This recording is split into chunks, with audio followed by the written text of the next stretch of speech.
Hello, my friends. We're back. I'm your local art witch, and today we are going to review this Elemental Power Tarot I found at my friend's secondhand store.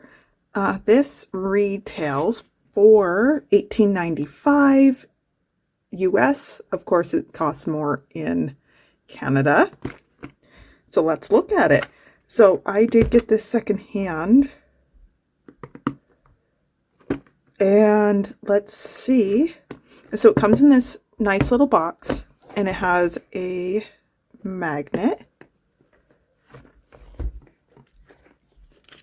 The book is a nice size. Oh, look at that. It's color too. So that's really nice. Okay. Let's put this book over here. Get the cards. So it's a pretty plain box, you know, on the inside. Here are the backs. Very pretty. Now, I did put these in order. I'm going to just scooch us down.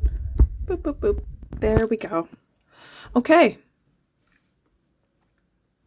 Now, so this is by Melinda Lee Holm.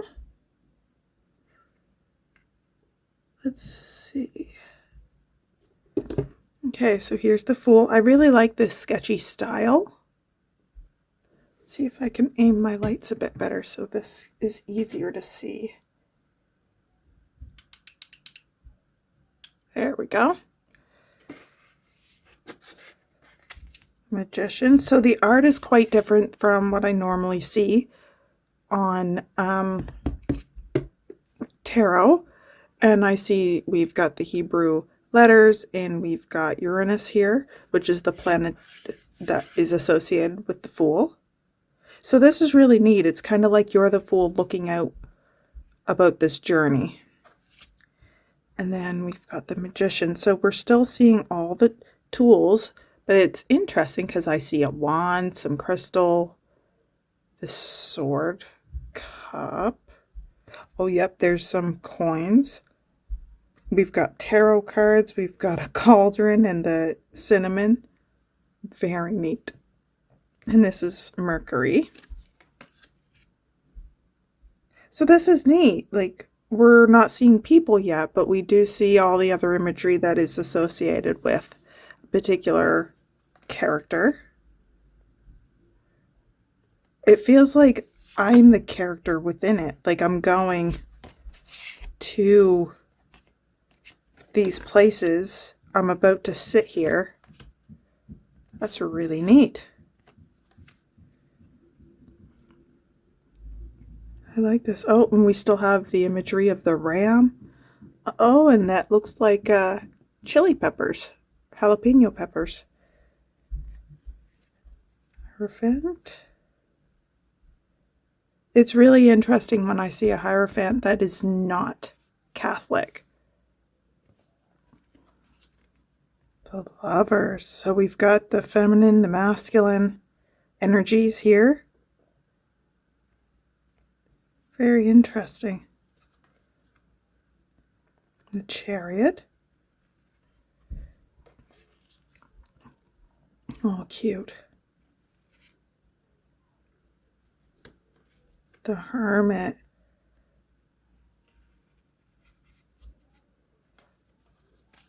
Oh, that's interesting. It looks so down to earth, doesn't it? And there's, oh, I love that. So this is like back to Egyptian mythology where he weighs your heart against a feather, and then if your heart is heavier than the feather, then you're in trouble. And of course, that's associated with Libra. The Hanged Man. Now let's see. Oh, I get it.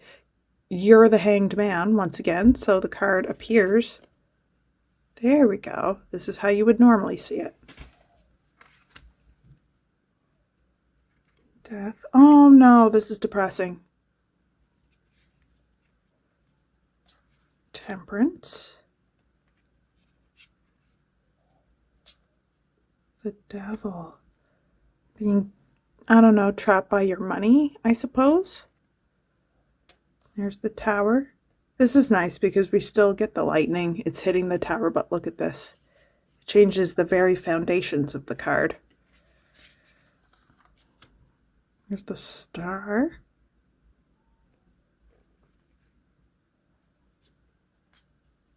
And the moon. Oh, neat little.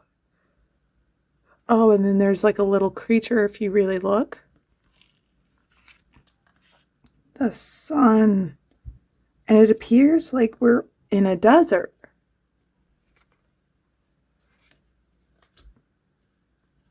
Judgment. And then there's, oh, because everything, is this about the flood? Right, because in the Bible, God drowned everybody because, he did. It's a little dark. Here's the world. Neat. I'm just looking for the general associations that I would get from these cards, but some of it's not there because we're sort of seeing it from a different perspective, which is really interesting. Okay, so we're in Wands, it looks like. Now, I've mentioned before that I'm not a fan of pip decks. And for me, a pip deck is one where, here, I'll show you. So there's one wand, this is perfect. The aces tend to be something like this anyway. So this is what I mean. Generally, we would have more of an image here of wands. This, if I remember right, is generally a celebration card, but we're just seeing 3 wands. So it doesn't tell me, like, what am I supposed to get from that is my question. Here's the 4. I do like the setup that they chose. That's easy to count. Here's the 5. So for me, a pip deck is just this idea of you just have the number of items that are on the card with no other imagery like you would get in your, one second. I know I'm always referencing this deck, but it's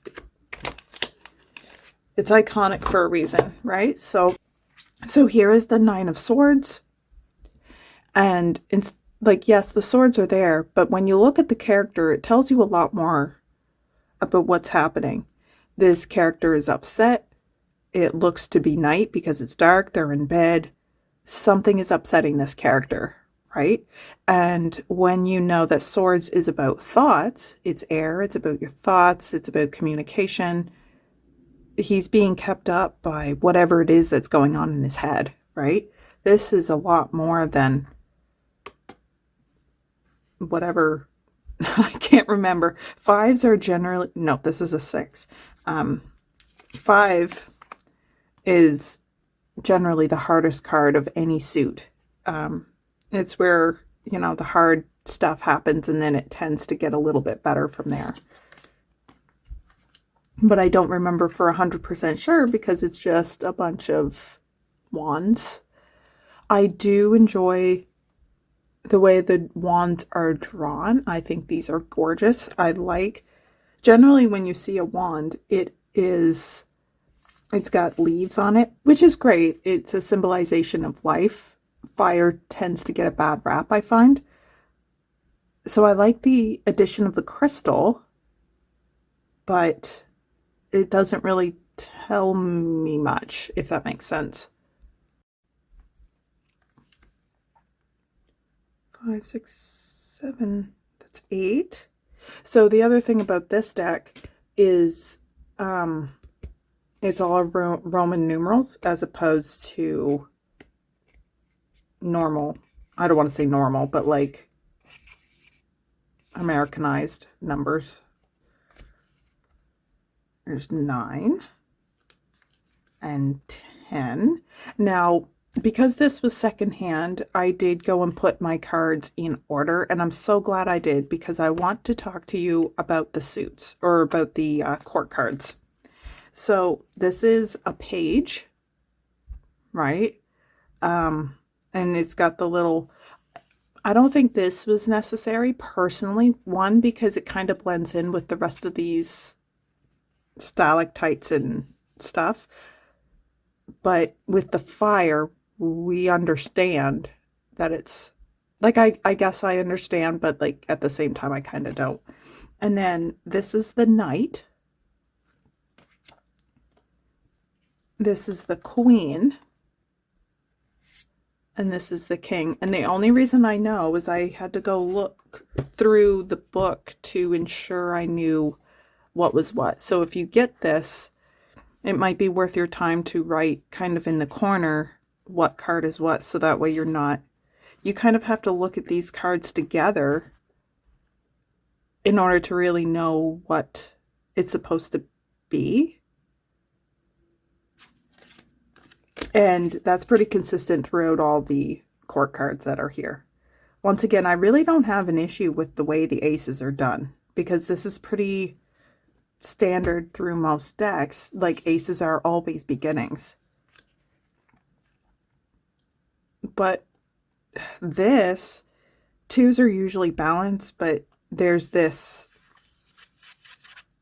flushing effect here. And so it doesn't give me a very good feeling, right? And I think, yeah, these are all flushy. So here's the 3 and the 4. So we'll just kind of go through these. I do like the way that they did the cups themselves, though. They're quite intricate.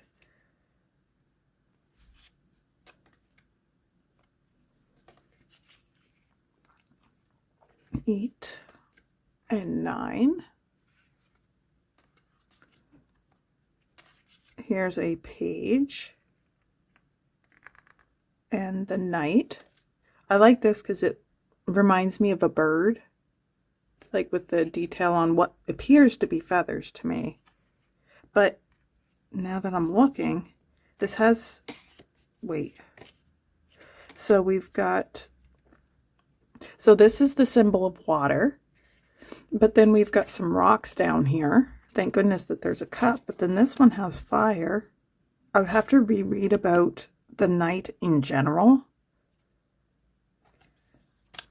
And then we've got the queen and the king. And once again, how are you really supposed to tell which crown belongs to whom? I like that they used clouds and whatnot for the swords. Let's go through these because, you know, they all look the same. I do like that they move the swords around and they're all kind of in different positions, and makes it kind of easy to point them out. There's the 8. Here's the 9. Very different, right? Like, completely different spirit, it feels. Oh, I forgot. Yeah, these are quite a bit bigger than the standard tarot. The cardstock is quite good, though. Like, it's decently thick, but it feels like it should still be something you can riffle without too much difficulty. 10. This is a page, believe it or not. It seems a little fancy for a page. Here's a knight. It gives me Spartan feels with this little bunch of hair here. Here's the queen. I like that she's got a little bit of decoration. And then she's got water down here. He's got, must be something to do with their overall energy of the character itself that is slipping my mind. And here's the king. Now, the pentacles are really cool because look at these coins. It's got this octopus. It's got something written on it that I can't quite make out. And I like that it kind of looks deserty. And then this looks like you're right in the earth. It is quite different not to see basically any characters. And then here we got the flip side of the coin.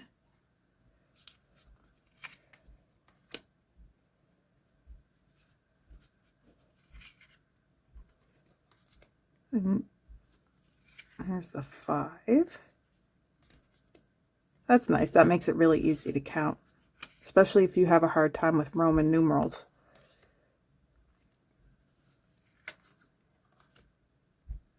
There we go. Oh, look, there's like little bones. And what I love about tarot is the more you look at a particular card, the more you're going to get out of it in general. You'll just notice more little pieces, or at least you will with decks that are well made. So here is the Page, the Knight, the Queen, and the King. Overall, it is a really neat deck. They have this overall feel of the octopus here.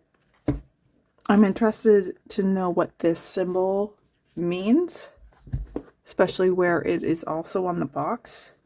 Let's try shuffling them. They feel like they will shuffle really well. So they're matte, they're smooth, but they're not, like, they're slippy without being too slippy. Oh yeah, it feels really nice to shuffle. Now let's try a riffle. Let's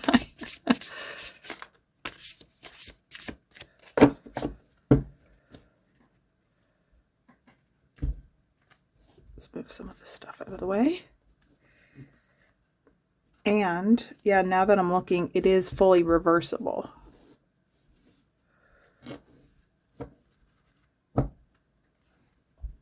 Yeah, it bends nicely.